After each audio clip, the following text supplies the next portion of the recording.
चर्चा की। साथियों, हमारा परिवार, हमारा समाज और हमारा देश और इन सब का भविष्य हमारे बच्चों की सेहत पर निर्भर है और बच्चों की अच्छी सेहत के लिए जरूरी है कि उन्हें सही पोषण मिलता रहे। बच्चों का न्यूट्रिशन देश की प्राथमिकता है। वैसे तो उनके पोषण पर पूरे साल हमारा ध्यान रहता है, लेकिन एक महीना देश इस पर विशेष फोकस करता है।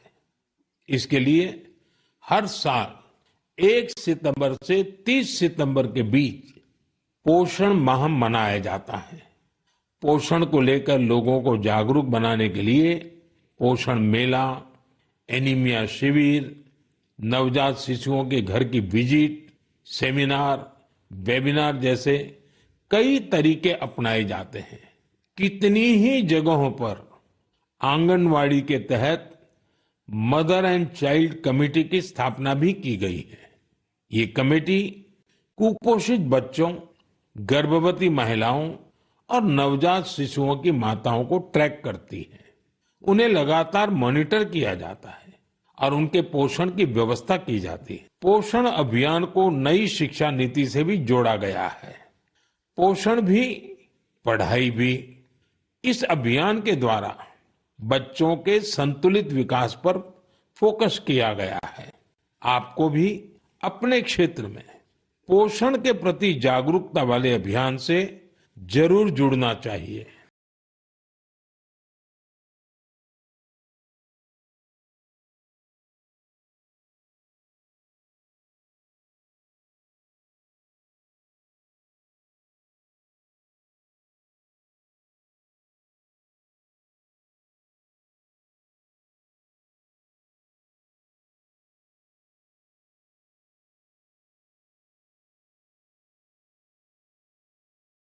स्वच्छ देश अपना बनाना है, सही पोषण देश रोशन करके दिखाना है, सारी बाधाओं के पार आना है, अब तो इस रास्ते पे हमको बढ़ते जाना है। स्वस्थ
किए जाते हैं। कुपोषण हमारे बच्चों के लिए खतरा है, यही चिंता जाहिर की है जिला अस्पताल मुरादाबाद की मातृ वंदना योजना की डिस्ट्रिक्ट कोऑर्डिनेटर श्रीमती दीप्ति यादव ने। कुपोषण सिर्फ शारीरिक भी नहीं है, एक मानसिक स्थिति भी है। जब हमारे खान पान में कुछ तत्वों की कमी हो जाती है, जैसे कि हम एक आम भाषा में समझें कि फाइबर, विटामिन, न्यूट्रिएंट्स, इनकी जब कमी हो जाती है तो धीरे धीरे, क्योंकि ये सभी तत्व जो है एक स्वस्थ शरीर के लिए आवश्यक है, इन सब की कमी हो जाती है तो व्यक्ति का जो शरीर है वो धीरे धीरे इनकी कमियों से कमजोर पड़ने लगता है और एक स्थिति ऐसी आती है कि वो जब ये स्थिति बढ़ जाती है तब वो एक अच्छा खासा कुपोषण का शिकार दिखाई देता है। उसके कुछ लक्षण होते हैं, जैसे कि सामान्य तौर पर नींद का ज्यादा आना या कम आना। आमतौर पर आजकल की भागदौड़ की जिंदगी में हम नींद को बहुत महत्व नहीं देते हैं, लेकिन नींद का कम आना और ज्यादा आना ये दोनों ही कुपोषण के निशानियां हैं। कम से कम दिन में 8 घंटे और वो भी बिल्कुल शांत चित्त होके सोना बहुत जरूरी है। लेकिन अक्सर देखने में आता है आजकल की भागदौड़ की जिंदगी में, चूंकि खान पान ऊपर नीचे हो चुका है, सोता तो है लेकिन उसके व्यक्ति के मस्तिष्क में कुछ ना कुछ विचार चलते रहते हैं। देखिए, अगर भारतवर्ष की मैं बात करूं तो भारतवर्ष में महिलाओं में सबसे प्रमुख समस्या जो देखने में आती है वो आती है रक्त अल्पता। ये जो रक्त अल्पता की समस्या है ये पूर्ण महिला के रूप में विकसित होने पर नहीं आती है, हमारे बाल्यकाल से शुरू हो जाती है। कोई भी शिशु पैदा होता है, लड़का है चाहे लड़की है। आपको एक विशेष चीज और बता दूं, इसमें केवल महिलाएं नहीं, पुरुष भी रक्त अल्पता के शिकार होते हैं। जैसे ही बच्चा पैदा होता है, हमको उसके सबसे पहले तो माँ का पहला गाढ़ा पीला दूध उसके लिए बहुत जरूरी है। के लिए सबसे पहली वो उसका टीका कहलाता है, कोलेस्ट्रॉल। किसी भी बच्चे के मानसिक और शारीरिक दोनों विकास के लिए आवश्यक है। 6 महीने के बाद बच्चों को पूरक आहार देना बहुत आवश्यक है। इवन पानी की भी आवश्यकता नहीं है। अगर बच्चा सही तरीके से माँ का दूध पी रहा है तो उसके अंदर वो सारे तत्व जा रहे हैं जो कि उसके शारीरिक विकास की। भारत सरकार अगर पिछले 10 वर्ष के मैं बात तो भारत सरकार की तरफ से काफी सारे इसमें कदम उठाए गए हैं। नेशनल हेल्थ मिशन आया। नेशनल हेल्थ मिशन पहले नेशनल रूरल हेल्थ मिशन के नाम से था, फिर उसे अर्बन क्षेत्र में भी लागू किया गया। और इसका सबसे अच्छा एक क्रम जो रहा उसमें आशा बहन को जोड़ना। आशा बहन जो कि उसी समुदाय से एक चयनित वर्कर है जो जिनको बकायदा ट्रेनिंग दिया जाता है कि कैसे वो गांव के बीच में जाएं, लोगों के बीच में जाएं। एक अच्छे स्वास्थ्य की क्या क्या सुविधाएं हैं जो सरकार की तरफ से दी जा रही हैं। साथ ही साथ सरकारी सुविधाओं के अलावा हम कौन कौन से ऐसे कदम हैं, हम ऐसे कौन कौन से प्रयोग अपने घर पर कर सकते हैं जिससे कि हम अपने खान पान को बेहतर करें। खाद्य संसाधनों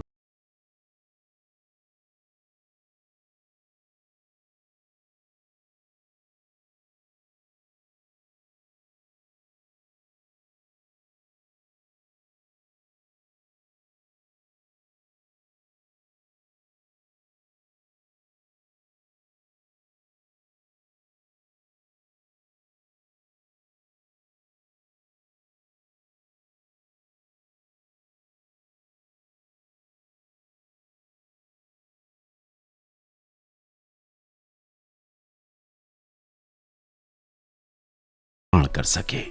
पौष्टिक आहार की परिभाषा क्या है, आइए जाने चिकित्सक डॉक्टर पुनीत कुमार शर्मा से। भोजन में पोषक द्रव्य यदि पर्याप्त व संतुलित मात्रा में हों तो हमें ये पर्याप्त ऊर्जा देते हैं तथा शरीर का सम्यक व उचित विकास होता है। पौष्टिक आहार से तात्पर्य ऐसे भोजन से है जो हमारे शरीर की पुष्टता एवं स्वास्थ्य को सामान्य बनाए रखने हेतु आवश्यक हो। ऐसा भोजन जिससे शरीर की सभी क्रियाएं सामान्य रूप से चलती रहें, शरीर का विकास व स्वास्थ्य उत्तम बना रहे, पौष्टिक आहार कहलाता है। प्रथम वे पदार्थ जो शरीर को आवश्यक कार्यों हेतु ऊर्जा प्रदान करते हैं व शरीर की वृद्धि में सहायक होते हैं। ऐसे पदार्थों में कार्बोहाइड्रेट, वसा एवं प्रोटीन आते हैं। दूसरे वे पदार्थ जिनसे शरीर के अंदर हर समय चलने वाली क्रियाएं यथा पाचन, श्वसन, चय अपचय, उत्सर्जन आदि का नियंत्रण सामान्य बना रहे, ऐसे पदार्थों में विटामिन, खनिज लवण तथा जल आते हैं। इन पोषक द्रव्यों की सम्यक व संतुलित मात्रा वाले आहार को ही पौष्टिक आहार या संतुलित आहार कहते हैं। पौष्टिक आहार में उपलब्ध पोषक द्रव्यों के द्वारा ही हमारा शरीर विकास करता है, पूर्ण विकसित होता है तथा सभी कार्यों को करता है। पौष्टिक आहार लेने पर ही हमारे शरीर के विभिन्न अंग व तंत्र सामान्य रूप से कार्य करते रहते हैं। प्रतिरोधी तंत्र सक्रिय रहता है और हमारे शरीर पर बाह्य जीवाणुओं, वायरस या फंगाई का आक्रमण नहीं होने पाता। पौष्टिक भोजन न मिलने पर कुपोषण होने से चक्कर आना, भूल जाना, थकान, कमजोरी, सांस फूलना आदि लक्षण व विभिन्न हीनता जनित बीमारियां जैसे स्कर्वी, रिकेट्स, एनीमिया आदि होने का खतरा बना रहता है। श्रोताओं, भारत में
बच्चे के वजन की करनी हमको अब निगरानी है, हमको अब निगरानी है।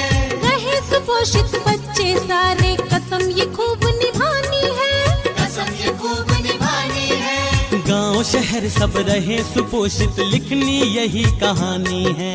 गांव शहर सब रहे सुपोषित, लिखनी यही कहानी है। हंसता बचपन खिलता जीवन, बगिया ये महकानी है। बचपन खिलता जीवन, बगिया ये महकानी है। कर संकल्प सुपोषण का अब निकल पड़े हैं हम, स्वस्थ सुपोषित राज्य बनाना जन जन का है प्रण। संकल्प सुपोषण, संकल्प सुपोषण, हमारा ये प्रण। संकल्प सुपोषण। पोषण की महत्वपूर्ण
किशोर बच्चों के खान पान में हमें थोड़ा सा ध्यान रखना चाहिए, क्योंकि बच्चा डेवलप होता है, आगे की ओर बढ़ता है, तो उसके लिए जरूरी कि घर का शुद्ध खाना खाए, पौष्टिक भोजन करे, फल फ्रूट्स ले। आजकल की जनरेशन जरा बाहरी भोजन पे ज्यादा ध्यान दे रही है, लेकिन हमें उन सब चीजों से बचना चाहिए। ज्यादा हमें बाहर के फास्ट फूड नहीं खाने चाहिए। जो पर्याप्त घर में दाल चावल रोटी अनाज दही दूध इन सब चीज जो है, अंडे, जो मछली आंखों के लिए भी अच्छा होता है, तो ये जो रोजमर्रा की चीजें हम इसको नियमित रूप से अगर बच्चों को दें तो ये ज़्यादा बच्चों के लिए अच्छा रहेगा, उनके विकास के लिए अच्छा रहेगा, आगे उनके भविष्य के लिए भी अच्छा रहेगा। अभी का भोजन आगे के लिए, उनके भविष्य के लिए ही अच्छा रहेगा। वो स्वस्थ रहेंगे, और सुरक्षित रहेंगे। किशोरियां जो स्कूल नहीं जाती उन सबको भी हम पूरक पोषाहार उपलब्ध कराते हैं। स्वास्थ्य विभाग की ओर से उनको आयरन की, फॉलिक एसिड की दवाइयां भी वितरित की जाती हैं। हमारे आंगनबाड़ी सेंटर में दाल है, दलिया है तरीके और रिफाइंड ऑयल भी है, तो ये सब चीज़ें नियमित रूप से मिलती रहती हैं, तो हम उनको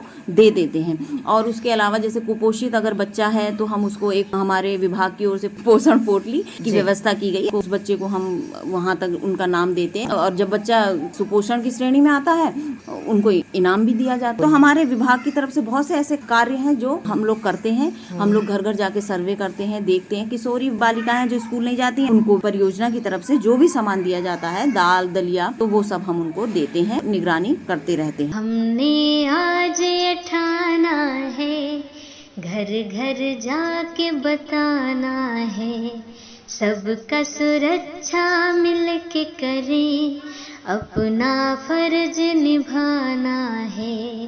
स्वास्थ्य संतुलित लेना आहार, मिलती है ऊर्जा इनसे अपार। हमने आज ठाना है, घर घर जाके बताना है। कुपोषित बच्चों की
हमारे यहाँ आईसीडीएस विभाग शुरू से ही पोषाहार व्यवस्था उसका एक अभिन्न अंग रहा है।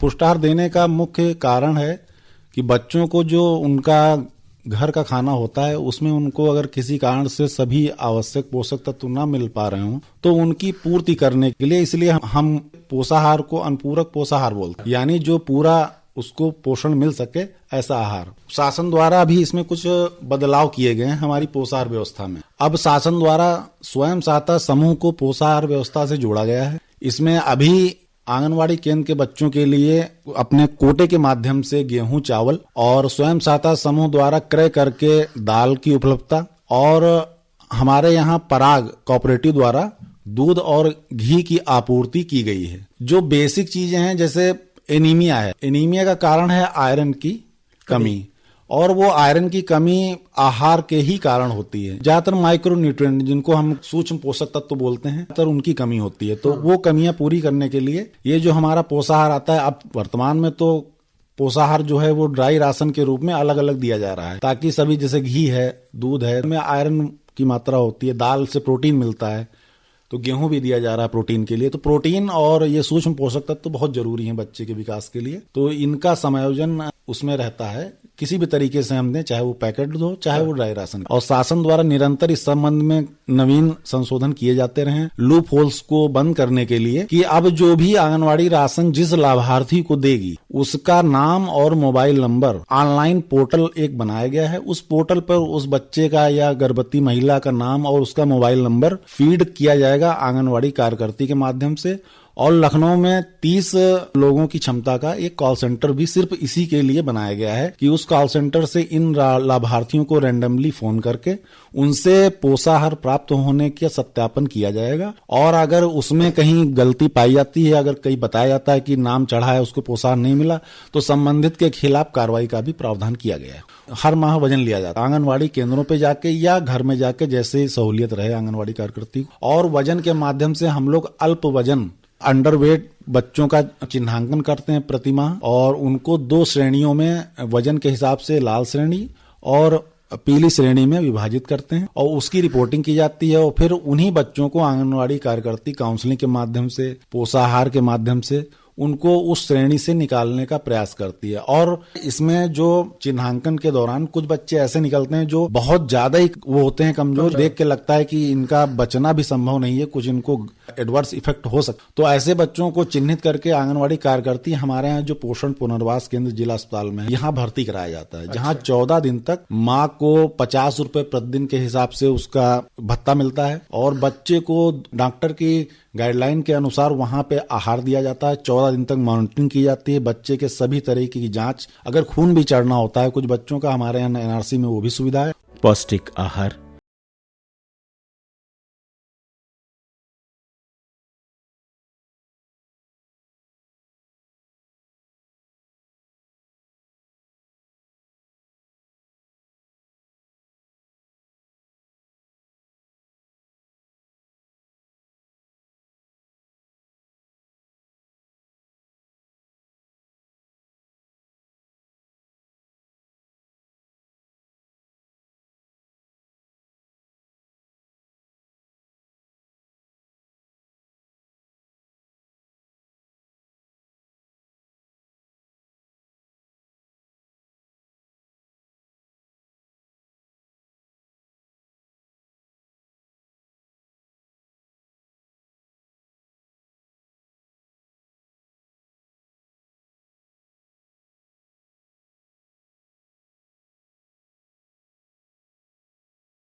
कुपोषण अगर हम एक सामान्य तौर पे लें तो बच्चों में, खास तौर से ग्रामीण परिक्षेत्र में अगर हम देखें तो हर दूसरा तीसरा बच्चा किसी न किसी वजह से कुपोषित होगा। अगर वो मान लीजिए वेट के अनुसार कुपोषण की श्रेणी में नहीं है तो अगर हीमोग्लोबिन हम उसका चेक कराएं तो वो एनीमिक भी निकल सकता है। और एनीमिया का परसेंटेज हमारे यहाँ लगभग 50% है, चाहे महिलाएं आप लें चाहे बच्चों को लें। और हमारे यहाँ पोषण अभियान में लक्ष्य भी निर्धारित किया गया है कि एनीमिया के लिए भी 2 से 3% प्रति वर्ष इसमें कमी की जाए, तो उस पे भी हम लोग बराबर काम कर रहे हैं। कुपोषण का मुख्य कारण ही यही है कि हम लोग अपने दैनिक आहार में आज हम उन चीजों को वरीयता नहीं देते जो पहले हम लोग खाने पीने में एक सामान्य अंग हुआ करती। हरी सब्जियों की जैसे आप बात करें तो हरी सब्जियों का सेवन अब धीरे धीरे घट रहा है, लोग फास्ट फूड की तरफ ज्यादा अग्रसर हो रहे हैं। बस उनको ये जागरूक करने की जरूरत है कि वो हरी सब्जियों का सेवन तो निश्चित रूप से अपने दैनिक आहार में करें। और इसके लिए आंगनवाड़ी कार्यकर्ती घर पे जाके और केंद्र पे जब भी कोई आयोजन करती है, गोद भराई, अन्नप्राशन या अन्य सामुदायिक गतिविधि, तो वो लोगों महिलाओं को बुला के उनको इस संबंध में परामर्श भी देती है।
स्मार्ट भोजन, स्वस्थ भविष्य। पोषण मेला लगाकर जागरूक हम करेंगे, पोषण मेला लगाकर जागरूक हम करेंगे, सही ज्ञान देकर हम कुपोषण दूर करेंगे, सही ज्ञान देकर हम कुपोषण दूर करेंगे। सही पोषण देश रोशन, देश रोशन, सही पोषण। आ जाओ मिलके कहेंगे हम, सही पोषण देश रोशन, देश रोशन, सही पोषण। जिस तरह से